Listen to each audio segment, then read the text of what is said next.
Wih, hebat Mas Koco, terima kasih ya. Mas Iya, Karim, kemudian juga Mas Lukman atau Mas AMQ kalau sudah gabung, dan juga teman-teman semua yang lain yang nggak dapat saya sebutkan satu-satu yang sudah bergabung di forum ini. Terima kasih Mas Suro Koco telah berkenan dengan saya. Mungkin pertama saya ingin perkenalkan diri ya. Ini kan cerita mengenai komunitas Undip. Saya kuliah dulu di Undip, tahun 78 saya masuk di Fakultas Hukum, kemudian lulus saya tahun 83. Kebetulan saya dari jurusan pidana ketika itu. Nah, kemudian saya berkiprah ya memang ada di profesi sebagai pegawai negeri sipil ya. Yang akhirnya hari ini saya sudah purna. Tapi ada beberapa tugas-tugas yang saya kerjakan di tempat-tempat lain. Nah, mencermati apa yang menjadi topik ya di dalam diskusi pagi ini, saya melihat ada fokus yang pertama terkait dengan masalah apa sih peran alumni itu ya di dalam konteks tentu konteks alma mater ya kan gitu. Nah, saya melihat begini, alumni itu kalau di dalam pengertian di anggaran dasar itu bisa yang hanya mengikuti, tapi juga bisa yang lulus gitu ya. Nah, oleh karena itu baik yang mengikuti maupun lulus itu semuanya menjadi anggota Ikatan Alumni Undip. Tentunya sebagai bagian yang dilahirkan dari Undip punya peran yang tidak kecil barangkali gitu ya. Nah, kesempatan ini saya sampaikan bahwa kalau secara letter nggak diatur ya. Namun demikian saya melihat di dalam anggaran dasar itu ada kewajiban-kewajiban yang harus ditaati dan dilakukan oleh seorang alumnus. Ya. Nah, ini penting ya menurut saya karena dari kewajiban itulah pasti akan muncul apa peran yang bersangkutan. Nah, saya melihat di dalam salah satu kewajibannya adalah menjunjung tinggi harkat, martabat dan kehormatan alma mater dan juga ikatan alumni pastinya. Ini bahasa yang sangat dalam menurut saya karena setiap alumnus dituntut ya di setiap kiprahnya itu harus menjunjung tinggi harkat martabat kehormatan Universitas Diponegoro. Oleh karena itu siapapun yang telah dinyatakan sebagai alumnus ya, baik itu seorang swasta, baik itu seorang pegawai negeri sipil atau eksekutif, ataupun legislatif, ataupun juga yudikatif, semua punya peran yang sama dalam rangka untuk menjunjung tinggi kehormatan Universitas Diponegoro. Oleh karena itu, bagi teman-teman yang telah menjadi alumnus pastinya punya kewajiban untuk itu. Banyak peran yang harus ditunjukkan dan diwujudkan. Dan saya ingin sampaikan saja bahwa ketika saya menjadi pegawai negeri sipil, walaupun itu peran yang tidak besar ya, tapi saya hanya ingin sampaikan contoh saja bahwa itulah kontribusi yang dapat diberikan. Ketika saya diminta oleh teman-teman memberikan pembekalan bagi calon pegawai negeri sipil yang masuk akan menjadi jaksa. Kebetulan background saya jaksa, tentunya saya akan ketika itu saya bicara mengenai bagaimana strategi menjadi pegawai dan bagaimana menghadapi keadaan lapangan yang jauh berbeda dengan teori-teori yang pernah di sekolah. Ini bukan hal yang mudah. Nah, oleh karena itu saya banyak berbagi pengalaman yang telah saya sampaikan kepada teman-teman semua.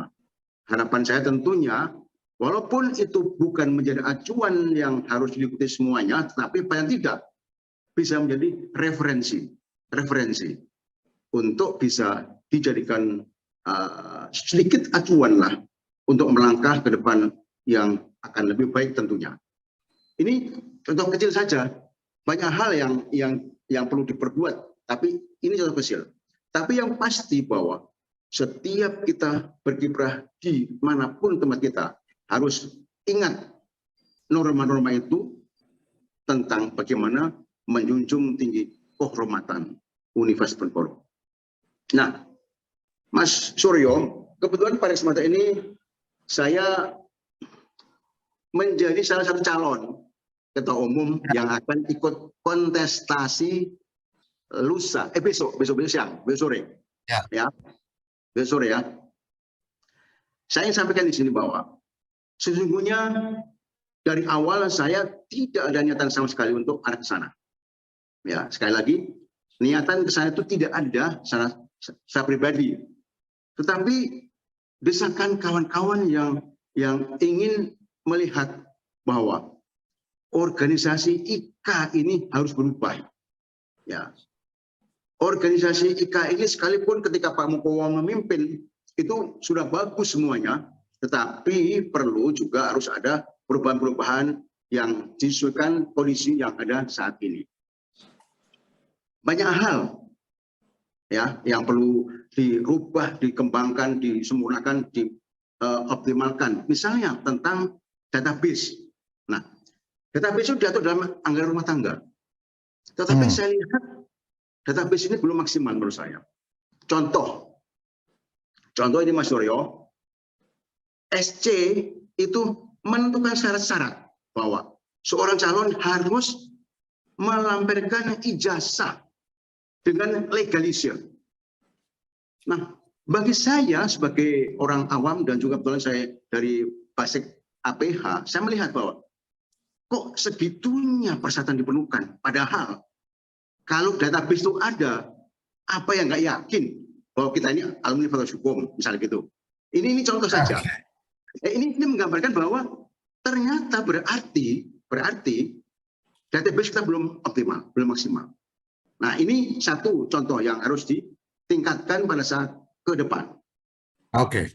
Yang kedua, saya juga melihat bahwa ini, mohon maaf Mas Mukowam, ini saya mendengar info dari grassroots, ya, selalu berkembang bahwa isu-isu mengenai adanya disharmonisasi antara Undip dengan IKA.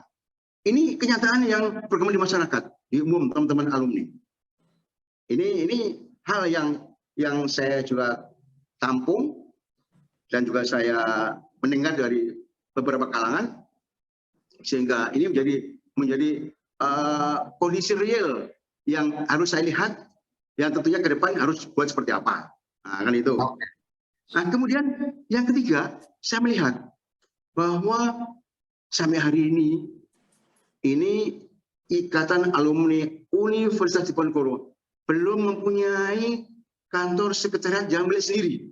Ini perlu bagaimana kita bekerja dengan baik kalau kita tiap tahun memikirkan harus bayar uang kontrakan misalnya begitu. Ini kan hal yang sangat merisaukan kita semua. Ya. Oleh karena itu tentu dengan kondisi-kondisi itu saya bulat tekad saya untuk saya mau dicalonkan sebagai salah satu dari calon kandidat. Itu ceritanya. Nah, oleh karena itu Mas Suryo, saya mengusung tagline. Nah, karena kalau visi saya pikir di dalam anggaran dasar jelas. Tujuan dibentuk IKA itu apa? Nah, membina hubungan yang baik dan Undip. Ini poin yang harus diingat semua. Dan itu. Oleh karena itu tagline saya sederhana saja, bahwa bagaimana komunikasi itu dimaksimalkan. Bagaimana juga sinergi dioptimalkan. Akhirnya terjadi sebuah harmoni antar sesama dan juga dengan Undip. Itu Mas Koco yang saya sampaikan. Demikian, terima kasih. Wassalamualaikum warahmatullahi wabarakatuh. Waalaikumsalam. Jadi bagaimana komunikasi, bagaimana sinergi, dan kemudian harmoni. Kira-kira seperti itu.